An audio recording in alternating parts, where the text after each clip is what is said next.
I was 7 when everything flipped upside down. That was the day Lily, my baby sister, came into the picture. My folks, they just couldn't get enough of her. "Look at that, she's got our nose, our eyes," they'd gush, acting like I was some stranger who accidentally wandered into the photo. I'll never forget the day they brought Lily home from the hospital. The whole house was buzzing like some big shot was coming to visit. And there I was, smack in the middle of it all, just trying to catch a glimpse of this sister everyone was fussing over. But no, the moment they walked in, it was like I turned invisible. "Nellie, sweetie, why don't you go play outside? Let us have some time with Lily," Mom said, with a kind of gentle shove towards the door. Dad was no better, all googly-eyed over Lily, acting like I wasn't there. As time marched on, it was clear who got the VIP treatment. Lily got the works, the newest toys, clothes that weren't picked out of a clearance bin, and even the better slices of cake. Me? I got the leftovers, the hand-me-downs, and the good enoughs. School turned into a nightmare. "Hey, Scarecrow," they'd jeer, poking fun at my out-of-date, out-of-style getup. It stung, you know? I tried, really tried, to tell Mom and Dad how rough it was, hoping maybe, just maybe, they'd see me again. "I'm getting picked on at school. It's the clothes," I managed to spit out one evening. Mom barely glanced up, her hands busy prepping Lily's favorite meal. "Oh, Nellie, you're making mountains out of molehills. Lily's the baby, she needs the best we can give," she said, like that explained everything. Dad wasn't any help either. "You're the big sister, Nellie. You gotta be tough," he'd say, dismissing my feelings like they were nothing. That's how it was. Lily, with her shiny new things, and me, fading more into the background each day. I tried to brush it off, pretend it didn't bother me. But it did. Seeing Lily destroy her brand new toys while I clung to my second-hand ones, it just didn't sit right. Lily was the queen bee of our house, and she knew it too well. Her rule wasn't just about getting the best of everything, it was about making sure I knew my place, which was way below hers, obviously. One afternoon, I came home from school, my spirits a bit higher than usual. I'd actually had a decent day, no one called me names, and I'd aced a math test. But that was about to change. I walked into our room to find Lily with a marker in hand, my math notebook open and scribbled all over. Pages torn, equations smudged into oblivion. "Lily, what the heck are you doing?" I yelled, snatching the notebook from her grasp. She just looked up at me, her eyes wide with faux innocence. "I was just drawing. It looked boring," she retorted, her voice dripping with disdain. "Boring? That was my homework. How am I supposed to turn this in now?" I could feel the anger bubbling up, my brief moment of peace shattered. "Oh, boo-hoo. Just tell the teacher your dog ate it," she sneered, rolling her eyes and hopping off the bed, clearly not done wreaking havoc. Fuming, I gathered the ruined pages, trying to salvage what I could.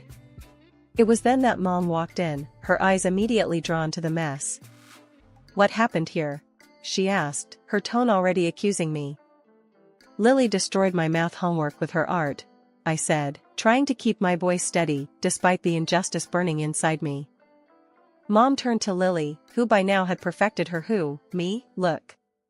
"I didn't mean to. I was just playing," she said, the picture of innocence.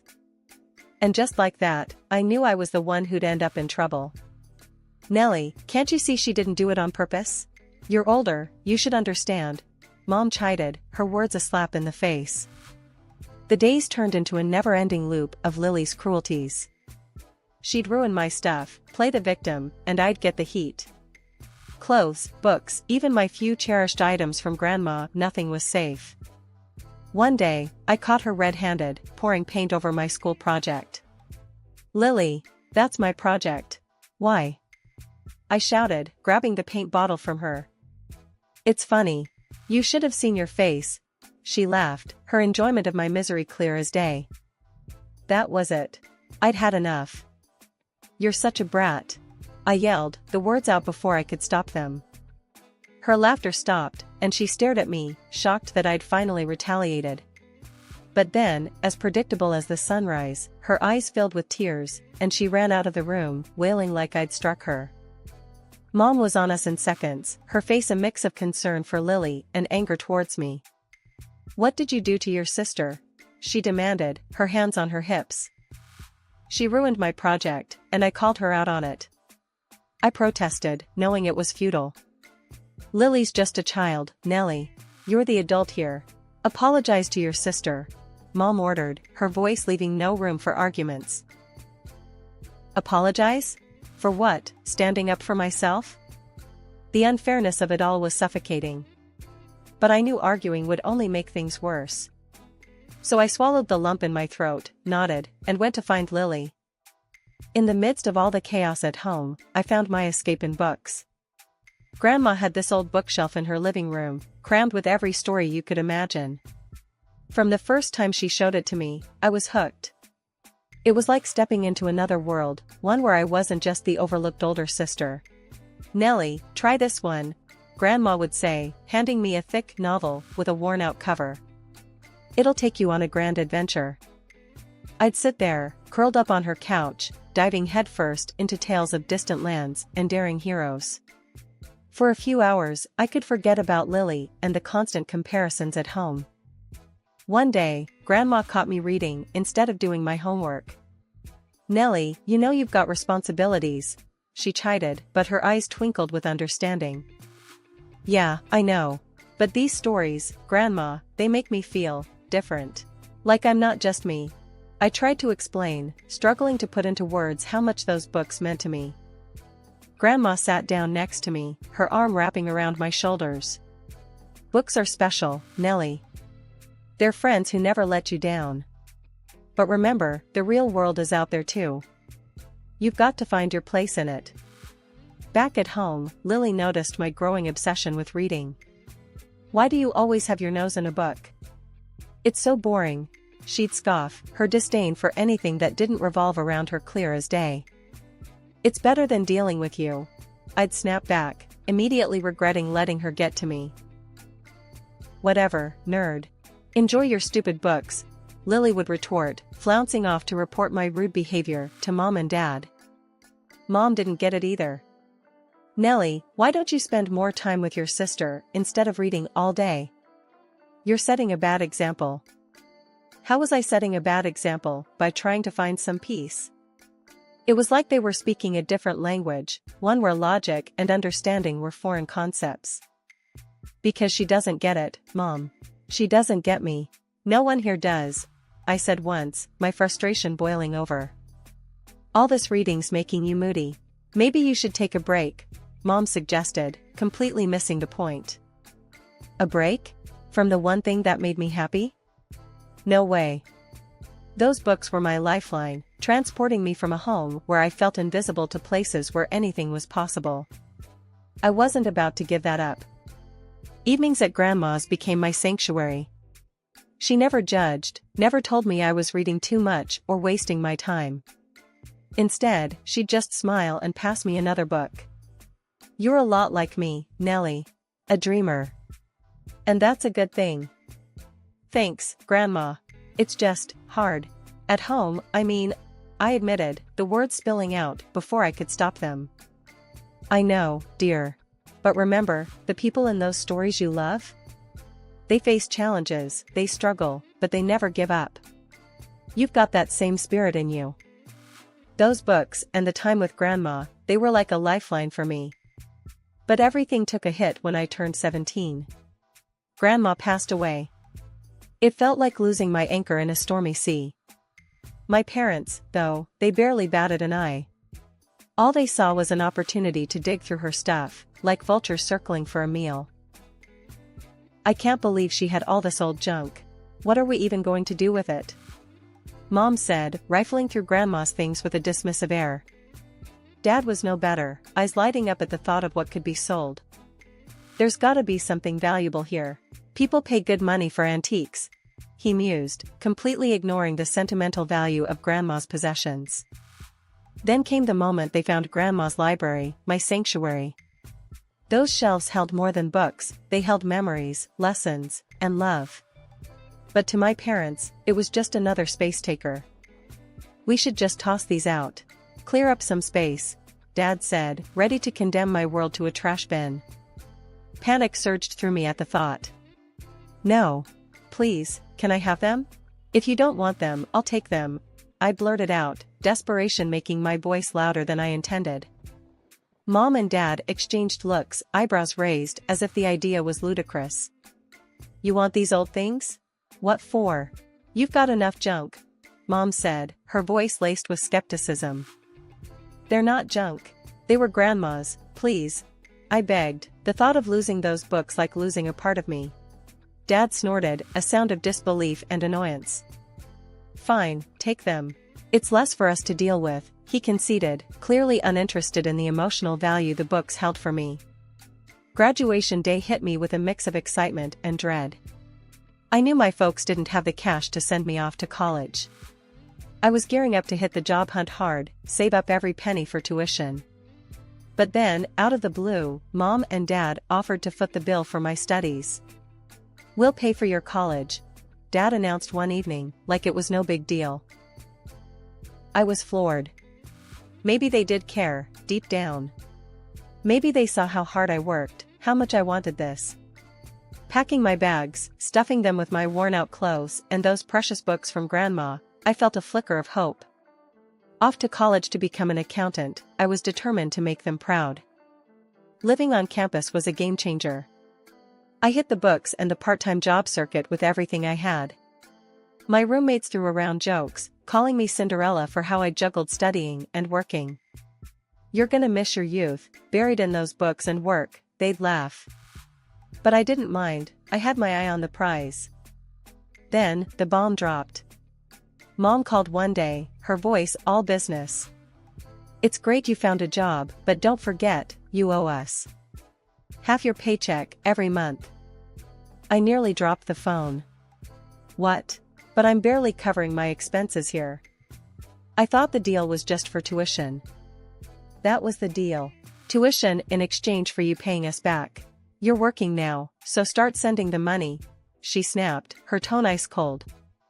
I tried to argue, to explain how tight things were already, but it was like talking to a brick wall. We paid for your ticket out of here. You owe us, period, was her final word on the matter. So, I started sending them half my earnings. Every paycheck felt like a punch in the gut, a reminder that my hard work wasn't really mine. My roommates noticed the change, saw how every call home left me stressed and angry. Cinderella's turned into a debtor, huh? They'd say, trying to lighten the mood. But it wasn't funny. Not really. I felt trapped, like I was caught in a cycle I couldn't break free from. Studying, working, then handing over half of what I made. It was a brutal wake-up call. My parents' generosity was just another chain, another way to keep me tied to them, indebted and under control. Years rolled by, and I clawed my way up to become an accountant at a big company. The pay was nothing to brag about at first, but it was mine, and it fueled dreams of getting my own place, a tiny apartment where the only rules were the ones I made. Then came the family dinner, thrown in my honor for finishing college. That's where the dream got punched in the gut. Over plates of cold lasagna, Mom and Dad laid it on me thick. You need to keep giving us half your salary, Dad said, not a hint of thanks in his voice. I choked on my food, stunned. What? Still? I thought that was just for college. Mom's look could freeze lava. You owe us, for your education. You think that was free? Their words hit like a slap. There I was, dreaming of freedom, and they were tightening the chains. I had no choice but to stay put, handing over half my earnings, living in a room that felt more like a cell. With their hands out and jobs now just part-time, my folks settled into a comfy routine of TV binges, while I slaved away. Coming home meant stepping into a house where even a cooked meal was too much to ask for. Lily, oh, she turned the entitlement up to 11. Hey, I need money for a new phone. Mine's practically ancient, she'd say, her hand outstretched, a smirk playing on her lips. She knew I was strapped, but that didn't stop her. Dressing in second-hand clothes became the norm, my wardrobe a decade behind, earning whispers and side-eyes at work. I was the living, breathing definition of budget fashion, if you can call it fashion. Fast forward a few years, my salary finally hit $4,000. Sounds like a win, right? Wrong.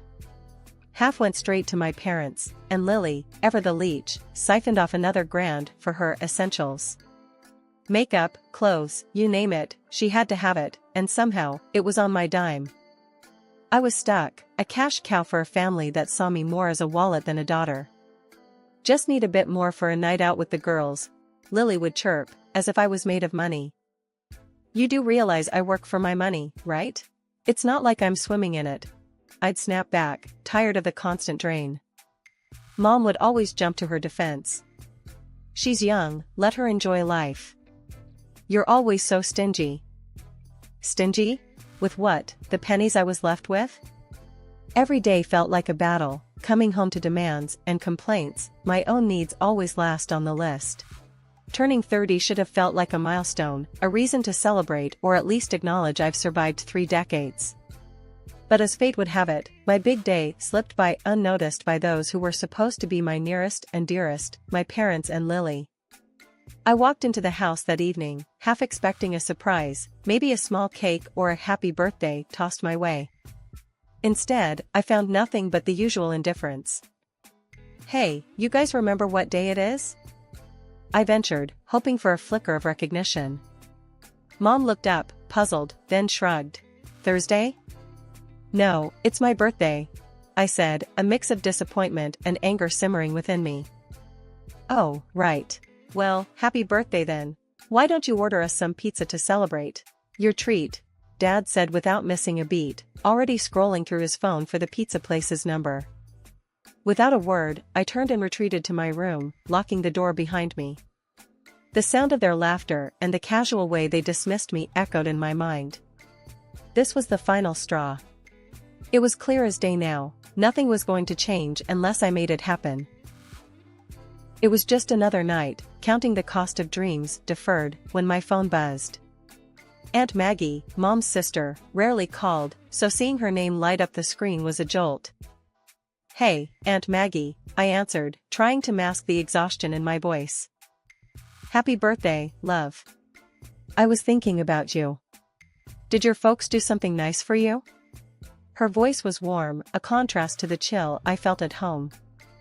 I laughed, hollow. Nice? You could say it's been just another day.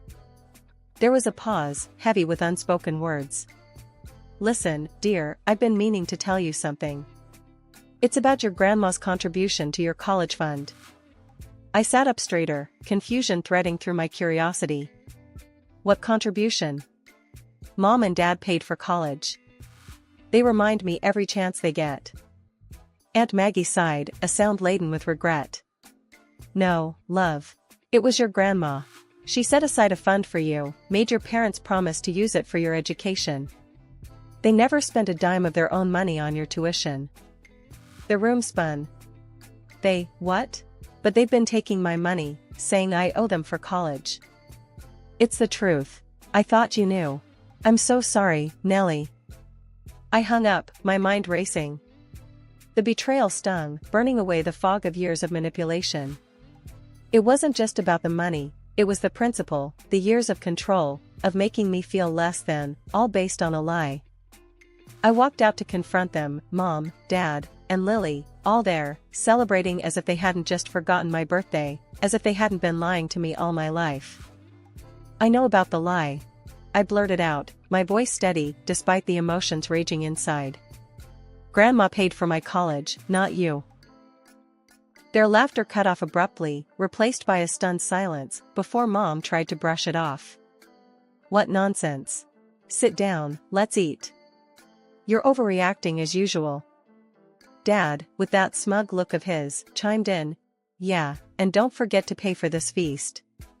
It's your treat, remember? That's when I dropped the bomb. I'm done. I'm leaving. You've lied and used me for the last time. Their smirks faded. Dad's eyes widened, and Mom's face went pale. You can't be serious, she stammered. After everything we've done for you? I was firm. Exactly, because of everything you've done. I'm out. Lily snorted, her usual mocking self. Where will you go? You can barely afford to dress yourself. I ignored her jab. I'll figure it out. I'd rather struggle on my own than continue living like this. Dad finally set his phone down, his expression serious for once. You think you can just walk away from your responsibilities here? My only responsibility is to myself, I countered. I've done enough for this family, more than enough. It's time I start living for me.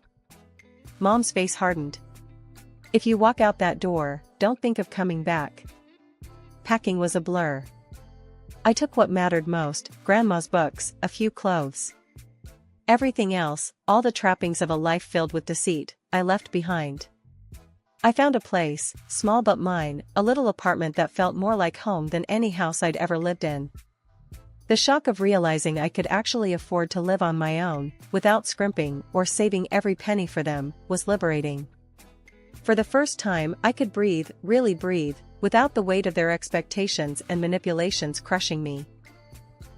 A month went by in a blissful, peaceful haze. Then the calls started. Mom, Dad, even Lily, all suddenly remembering my number, their voices dripping with false sweetness and desperate pleas. We need help, they'd say. We can't make ends meet without your help. I couldn't help but laugh. The audacity, after years of taking and taking, to ask for more. This time, I was ready. I blocked their numbers, cutting off the last tie to a past I no longer wanted any part of. Life in my new apartment was like breathing fresh air after being underwater for too long. I filled it with plants, cozy cushions, and, of course, Grandma's books took pride of place on the shelves. My first morning there, I remember making coffee and just sitting on the floor, surrounded by boxes, feeling an overwhelming sense of peace.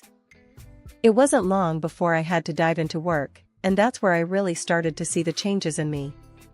I wasn't just more confident, I felt empowered, like I could tackle any challenge thrown my way. My colleagues noticed too. Nellie, you've been on fire lately, Jenna, a close colleague, commented as we grabbed lunch one day. I smiled, stirring my coffee. Feels like I've finally woken up, you know? Yeah, I do. It's awesome to see. You're, like, a whole new person. That whole new person vibe wasn't just in my professional life. For the first time, I started to invest in myself too.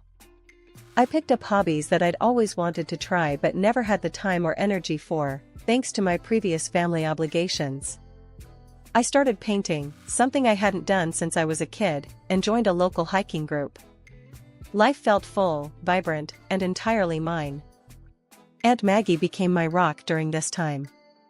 Her support was unwavering, and she was always just a call away, ready to listen or offer advice. One evening, she invited me over for dinner, something that had become a monthly tradition for us.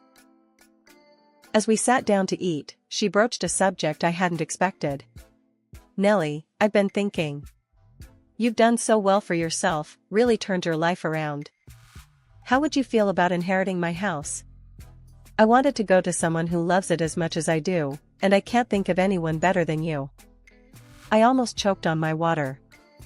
Aunt Maggie, that's incredibly generous, but I can't accept that. Why not? She asked, her eyes twinkling.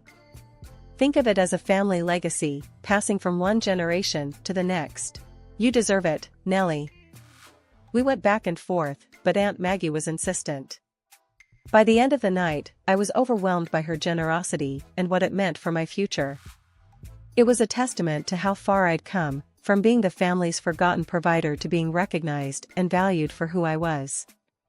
Reflecting on my journey, I realized that breaking free from my family's toxic dynamics was the best decision I'd ever made.